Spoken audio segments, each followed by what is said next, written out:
Buenos días compañeros, a continuación vamos a exponer el tema isquemia mesentérica impartida por la médico residente de primer año Unda López Elizabeth Alicia. Los objetivos de la plática son definir la isquemia mesentérica, conocer la epidemiología y su etiología, conocer la fisiopatología, saber realizar el diagnóstico oportuno en el servicio de urgencias, establecer el tratamiento para isquemia mesentérica aguda y finalmente identificar las complicaciones más frecuentes. Comenzaremos por la definición de isquemia mesentérica.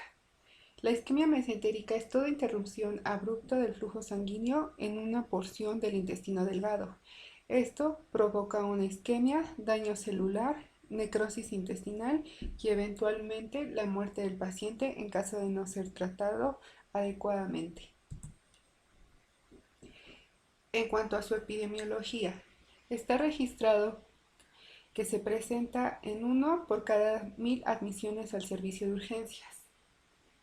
De estas, el 70% representan a mujeres y se estima una mortalidad del 60 al 80%. El 50% de todos los casos registrados representan a la embolia arterial, 25% a la isquemia no oclusiva, 10% a la trombosis arterial y del 5 al 15% la trombosis venosa. Ahora hablaremos generalidades acerca de la anatomía del intestino delgado.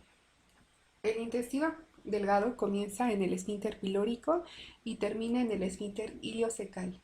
Su dimensión aproximadamente son 7 metros con un grosor de 3 centímetros y está conformada por 3 secciones, que son duodeno, yeyuno e ilio. La primera parte, que es el duodeno, mide 12 traveses de dedos, es decir, aproximadamente 25 centímetros. Se caracteriza por tener un trayecto de forma en C y guarda relación entre otros órganos con el estómago, páncreas e hígado. Su localización es retroperitoneal. Por su parte, el yeyuno y el ilion, ambos juntan una longitud de 4.5 metros, lo cual forman parte de las asas del intestino delgado y están recubiertos por el mesenterio debajo del colon transverso. Hablaremos acerca de la irrigación del intestino. 3 arterias son importantes para la irrigación del mismo. Entre ellas están el tronco celíaco, la arteria mesentérica superior y la arteria mesentérica inferior. Como podemos ver en la imagen, se nos muestra hasta el fondo el tronco cefálico. En la parte inferior del lado derecho, la arteria mesentérica inferior. Y en la parte izquierda, en la esquina superior, la arteria mesentérica superior. En esta imagen volvemos a ver las 3 ramas importantes que se encargan de la irrigación del intestino. Hay que tener en cuenta que el tronco celíaco irriga tanto la parte distal del esófago y las 2 primeras partes del duodeno. Por su parte, la arteria mesentérica superior irriga la tercera y cuarta parte del duodeno, el yeyuno, ilion y el colon hasta la flexión esplénica. Por su parte, la arteria mesentérica inferior se encarga de irrigar la parte distal del colon, desde el nivel de la porción transversal hasta el recto. Otras arterias, como son las arterias rectales, irrigan el recto distal.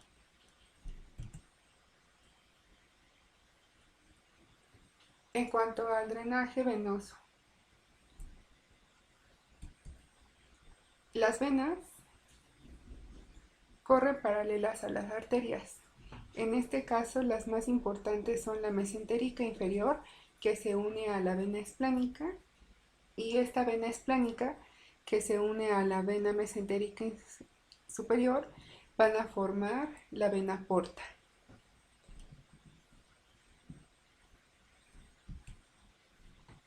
Entonces, como podemos ver, el drenaje venoso va a comunicar a la circulación portal que va a estar íntimamente ligada al hígado. Ahora hay que tomar en cuenta que el flujo sanguíneo por parte del intestino es llevada a cabo por la circulación esplásmica y representa el 25% total del gasto cardíaco. Sin embargo, después de una comida, este porcentaje puede elevarse.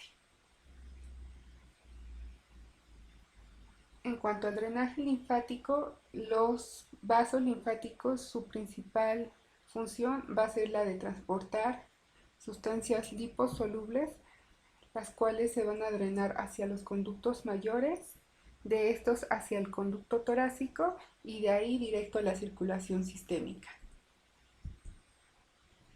Entre las principales funciones del intestino delgado está la función motora a través de la peristalsis, la función secretora,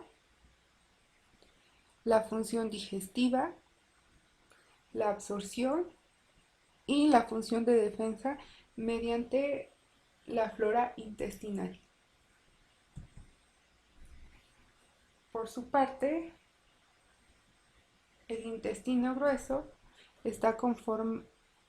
inicia desde la válvula iliocecal hasta el ano. Se calcula una longitud aproximada de 1.5 metros y está integrado por el ciego, el apéndice, el colon ascendente, el colon transverso, el colon descendente, el colon sigmoides, el recto y finalmente el conducto anal. Ahora, vamos a hablar acerca de los tipos de isquemia mesentérica. La isquemia mesentérica, de acuerdo a su tiempo de presentación, se puede clasificar en isquemia mesentérica aguda e isquemia mesentérica crónica. Nosotros en este tema nos vamos a evocar a lo que es la isquemia mesentérica aguda. Entre las causas de una isquemia mesentérica aguda se encuentra la presencia de émbolos, la trombosis arterial, la oclusión venosa y causas no oclusivas. Por su parte, la isquemia crónica refiere o hace referencia a la presencia de la aterosclerosis, antecedente de tabaquismo y trastorno en el metabolismo de los lípidos. Los tipos de isquemia mesentérica aguda, como ya los vimos, se pueden clasificar en dos tipos, de tipo oclusivo y de tipo no oclusivo. Dentro del tipo oclusivo puede ser la oclusión causada por un émbolo, la cual representa el 40 al 50% de todos los registros. Puede ser causada también a la oclusión de un vaso previamente estenosado, que representa del 20 al 35%, o bien por la disección o inflamación de la arteria, representado por un 5%. En cuanto a la isquemia mesentérica del tipo no oclusivo, esta hace referencia principalmente a el vasoespasmo. Más adelante vamos a ver las causas principales que causan este vasoespasmo. Ahora, se tiene referencia que el 80% de la isquemia mesentérica aguda es causada por obstrucción. Dentro de estas, las más frecuentes son la trombosis venosa mesentérica y la trombosis arterial mesentérica. En el tipo no obstructivo, este representa tan solo el 20% de la patología y el vasoespasmo se debe a la administración o consumo de medicamentos vasopresores, también a causas de disfunción multiorgánica y a la presencia de insuficiencia cardíaca principalmente. Este cuadro nos representa las principales enfermedades o patologías a las cuales se asocian los diferentes tipos de isquemia que ya mencionamos. En la primera vemos la oclusión arterial, la cual está asociada principalmente a la presencia de arritmias, infartos al miocardio, enfermedad valvular, aterosclerosis, hipotensión prolongada y enfermedades como púrpura de Henoch, arteritis de Takayasu o enfermedad de Kawasaki. Por su parte, la oclusión venosa está asociada principalmente a datos de infiltración e inflamación, entre los que se encuentran pancreatitis aguda, apendicitis, diverticulitis, peritonitis, policitemia vera, presencia de trombocitosis. Se asocia al embarazo y el uso de anticonceptivos orales.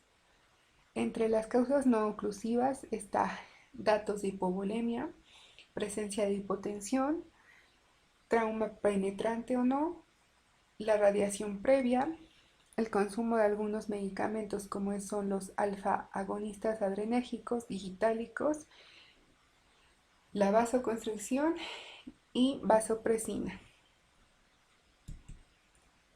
Ahora, para entender el mecanismo por el cual se desarrolla la isquemia, tenemos que hablar que en estado basal el intestino recibe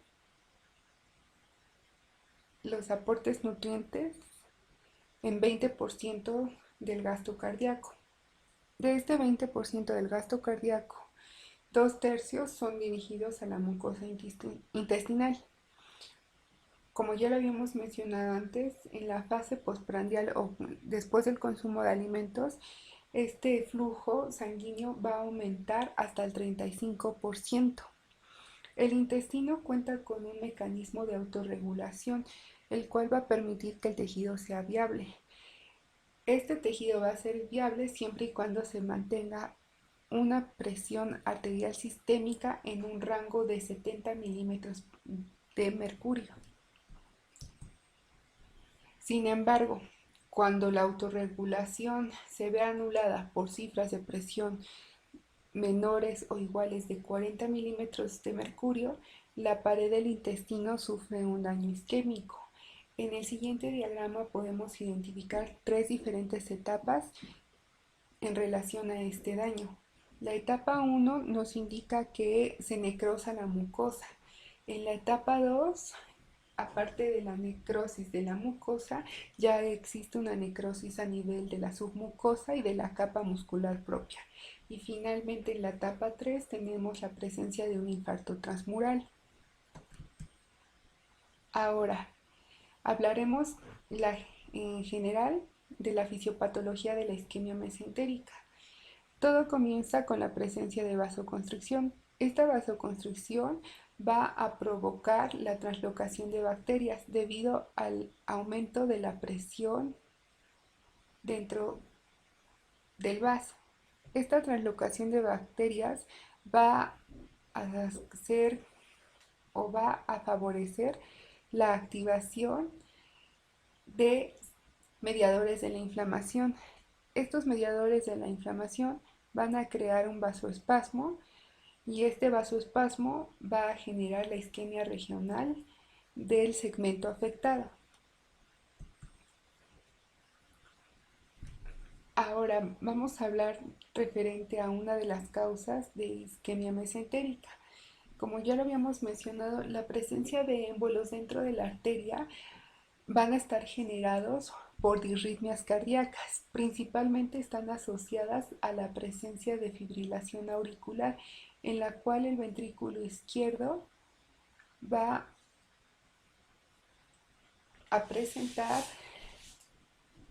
un émbolo, el cual va a viajar y va a causar obstrucción en un punto en el cual esté estrecho de forma normal. Este estrechamiento va a favorecer a la oclusión o obstrucción del vaso. Principalmente se localiza en la arteria mesentérica superior y su ubicación va a ser de 3 a 10 centímetros desde el origen. Por su parte, la trombosis arterial va a estar ubicada en un 25% en la arteria mesentérica superior Esta trombosis arterial va a estar asociada a enfermedad de tipo aterosclerótica, la cual va a producir la estenosis y la isquemia crónica del intestino. Esta trombosis está asociada en un 60 a 70% en la arteria mesentérica superior. Como ya lo habíamos visto, este tipo de isquemia está asociada principalmente a la presencia de enfermedad aterosclerótica, la cual va a ser el generador del trombo, el cual va a viajar desde la aurícula izquierda hacia la arteria mesentérica superior. Por su parte, la isquemia de tipo no oclusivo está asociada principalmente a vasoconstricción. Esta vasoconstricción va a crear un flujo bajo de aporte sanguíneo y va a estar asociado principalmente a datos de hipovolemia, lo cual va a generar una isquemia principalmente en el colon proximal y con afección a la arteria ileocólica.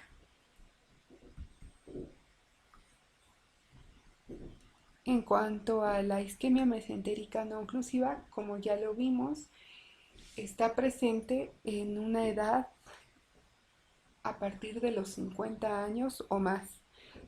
Normalmente se relaciona a personas que hayan tenido un antecedente de infarto agudo al miocardio, o bien a la presencia de insuficiencia cardíaca congestiva o insuficiencia aórtica, en la cual va a haber disminución de la perfusión, y esta disminución de la perfusión, de mantenerse así, puede causar o generar un shock circulatorio.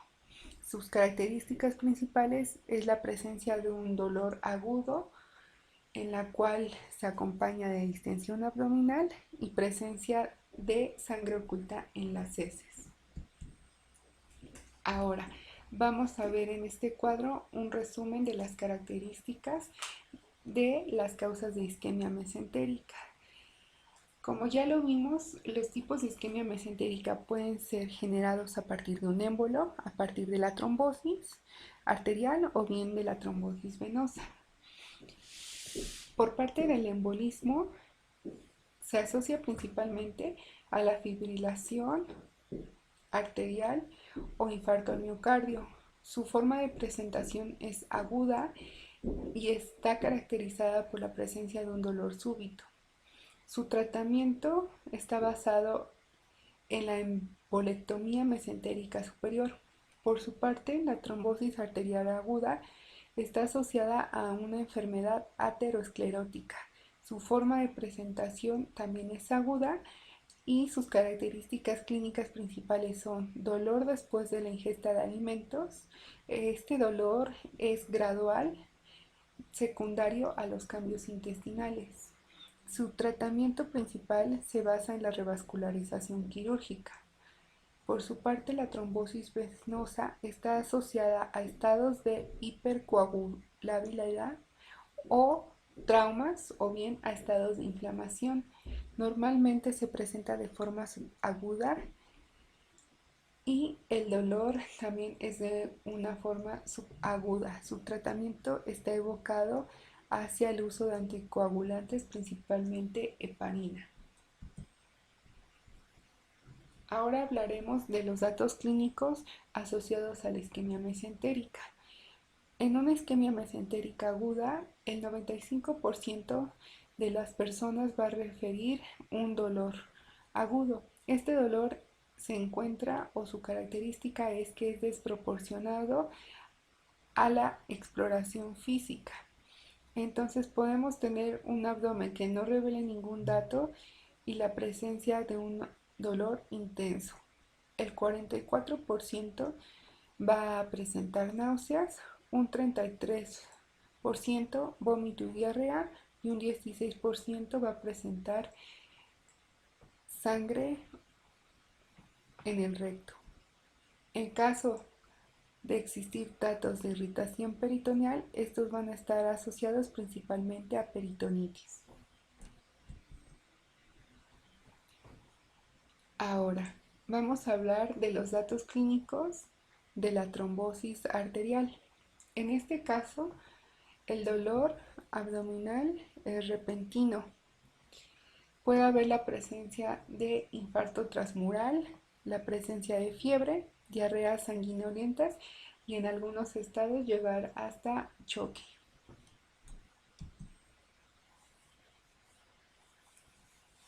Por su parte, si la isquemia mesentérica es de tipo crónico, en ella se va a presentar dolor postprandial, el cual va a estar en un rango de 30 a 60 minutos, acompañado de náuseas o vómitos. También va a presentar el paciente saciedad temprana y presencia de diarrea o estreñimiento, lo cual va a estar asociado a pérdida de peso. En cuanto al diagnóstico, el diagnóstico de la isquemia mesentérica se puede establecer a través de métodos de laboratorio y métodos de gabinete. La presencia de acidosis láctica está asociada a la isquemia mesentérica. En este caso también debemos de evaluar el grado de desnutrición que presenta el paciente. En cuanto a estudios de rayos X, encontramos la realización de ultrasonido, el cual va a tener una sensibilidad del 85% y una especificidad del 90%. El ultrasonido actualmente está indicado para casos de seguimiento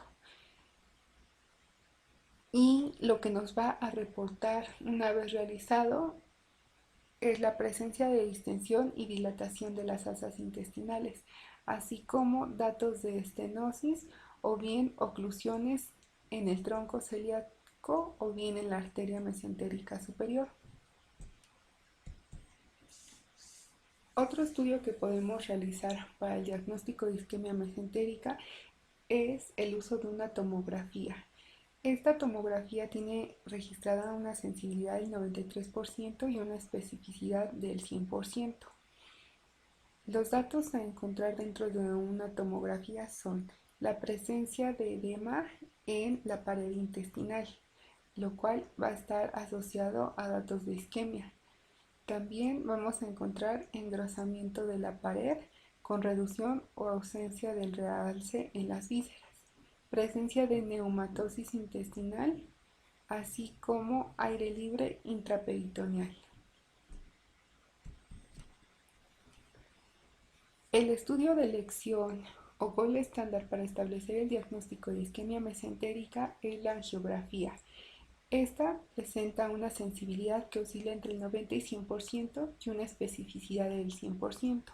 También nos brinda la opción de identificar o colocar más bien agentes vasodilatadores y sustancias trombolíticas. De esta forma podemos concluir que en el caso de una oclusión arterial, los datos principales que nos van a indicar la presencia de esta es una pared delgada, la presencia de reforzamiento en fase contrastada, la cual va a estar ausente y se va a visualizar un mesenterio homogéneo.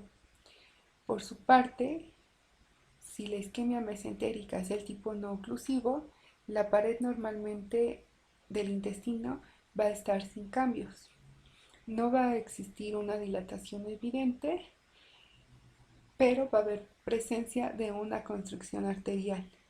Y finalmente, en la oclusión venosa, esta va a estar asociada por el engrosamiento de las paredes intestinales, así como una dilatación prominente y la presencia de un mesenterio heterogéneo debido a la presencia de ascitis.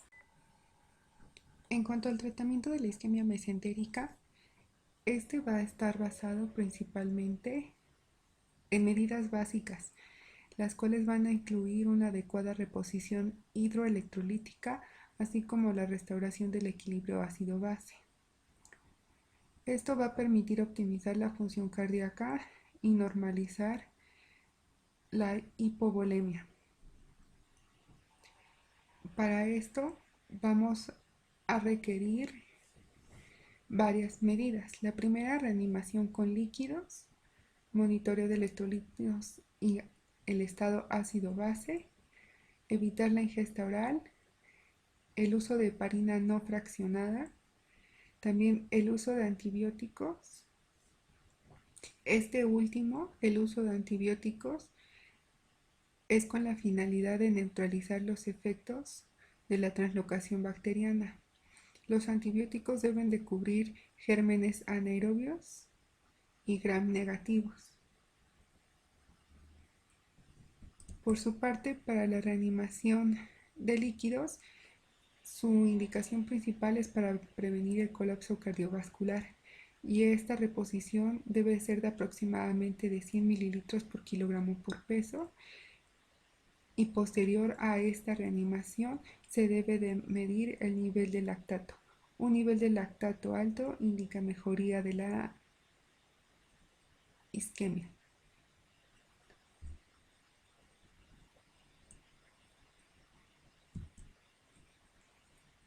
En cuanto al uso de los antibióticos, se ha identificado que es más alto el riesgo de infección que el uso de los mismos.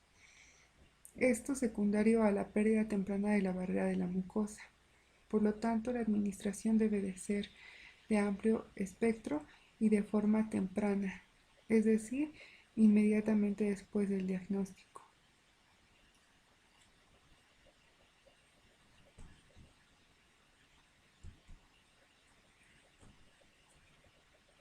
Las principales complicaciones de la isquemia mesentérica incluyen gangrena, perforación y peritonitis.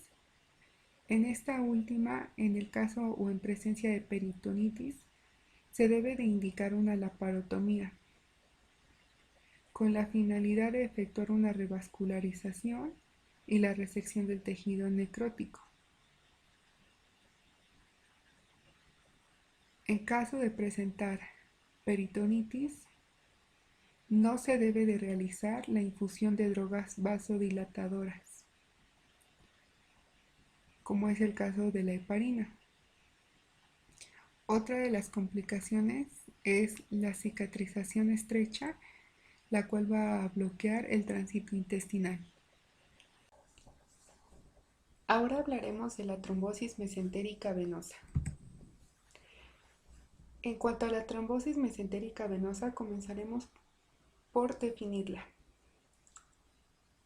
Es aquella trombosis aguda, subaguda o crónica de las venas o ramas mesentéricas superiores o inferiores, como vemos en la imagen inferior. En cuanto a sus datos epidemiológicos, la presencia de trombosis venosa representa un 5 al 15% de todos los eventos isquémicos registrados. Se calcula una tasa de incidencia de 1 por 5.000 ingresos a 15.000 ingresos hospitalarios. Tiene una mortalidad que oscila entre el 19 al 23% y es más frecuente en hombres en edad entre los 40 y 60 años. ¿Cuáles son las características para identificar una trombosis venosa mesentérica? Sus principales características son la presencia de un trastorno en la coagulación sanguínea, lo cual va a deteriorar el retorno venoso del intestino. Puede tener dos orígenes, la primaria de forma espontánea o idiopática y el origen secundario por la presencia de alguna enfermedad o factor de riesgo. Entre los factores de riesgos que se asocian a la presencia de trombosis mesentérica venosa están datos de herencia, de forma adquirida y la presencia de inflamación.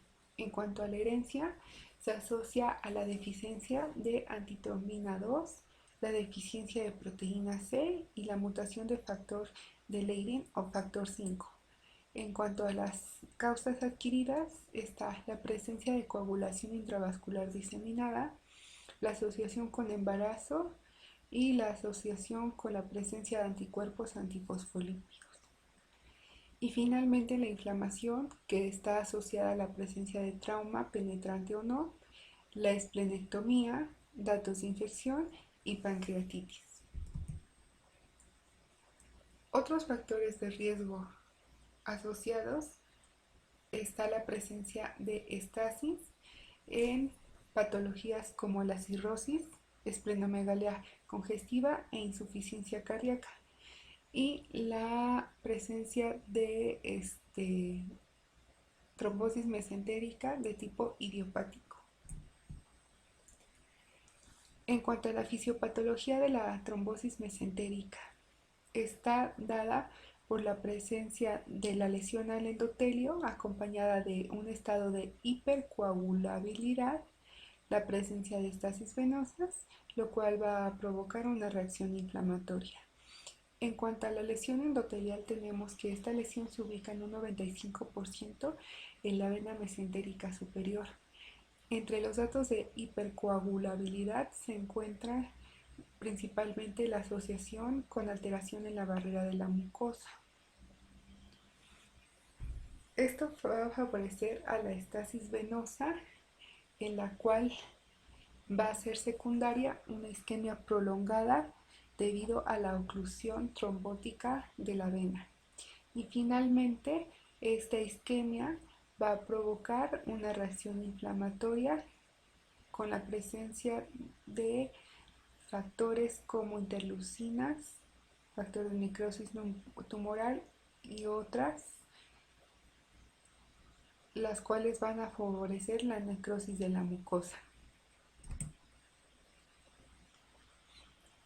La mayoría de las trombosis venosas mesentéricas tienen un cuadro agudo y se presentan en la vena mesentérica superior o bien sus ramas, las cuales no presentan colateralización.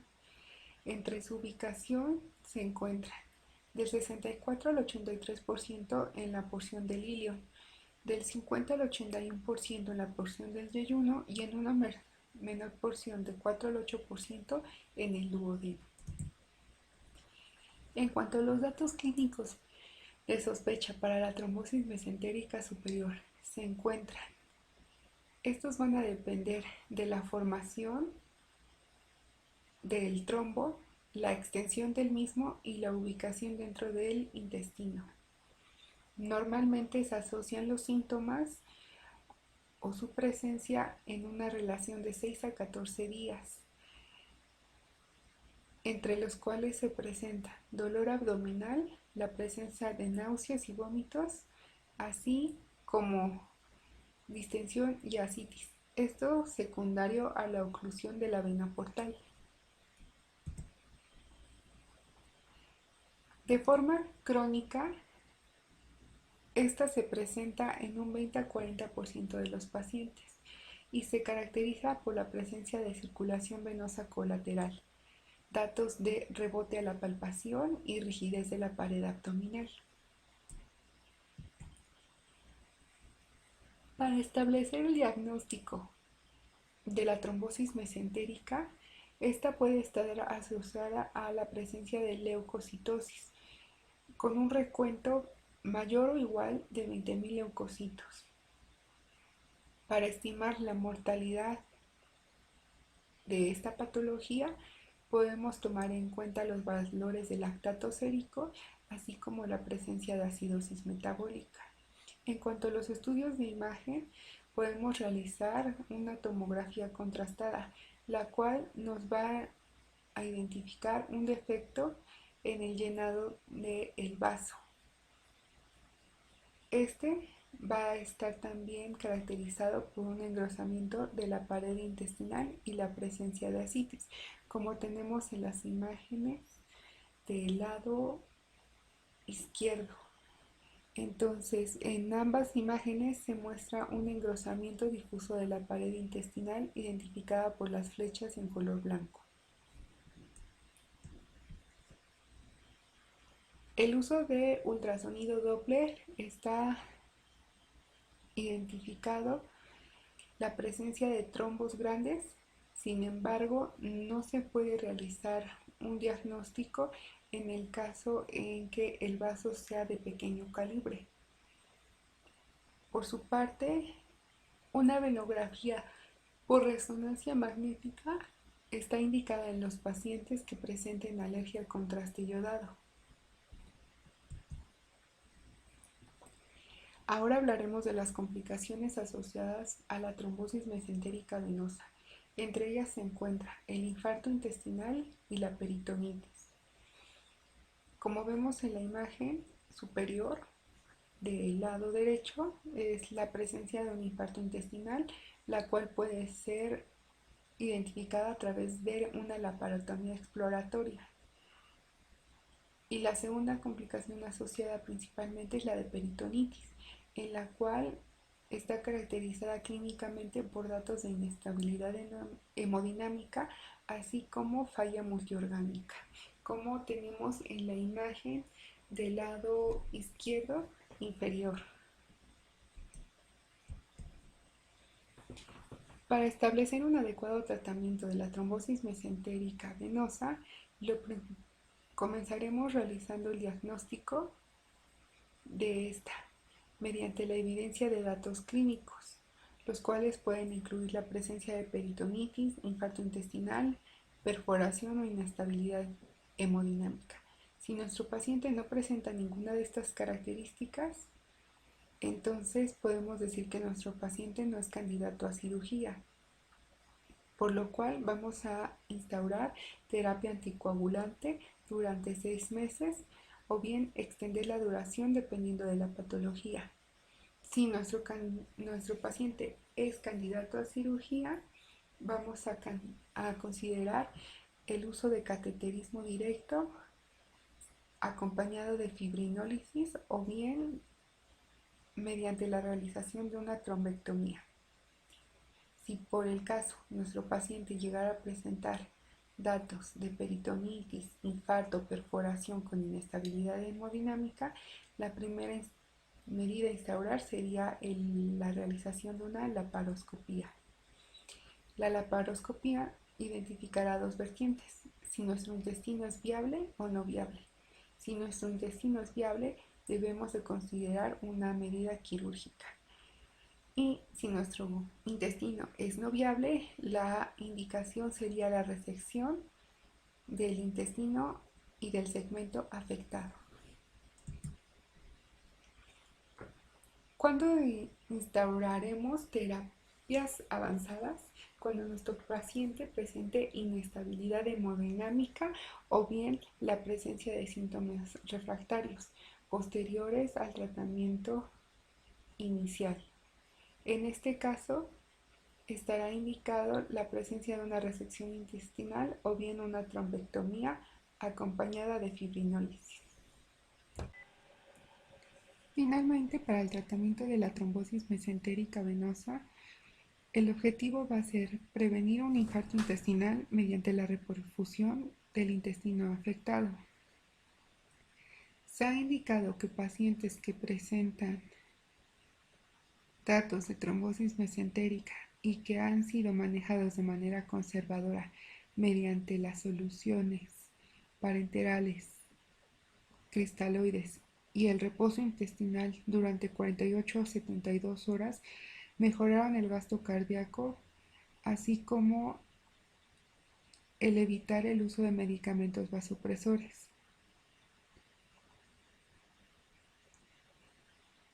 De esta forma, el reposo intestinal ha mostrado mejoría en estos tipos de pacientes.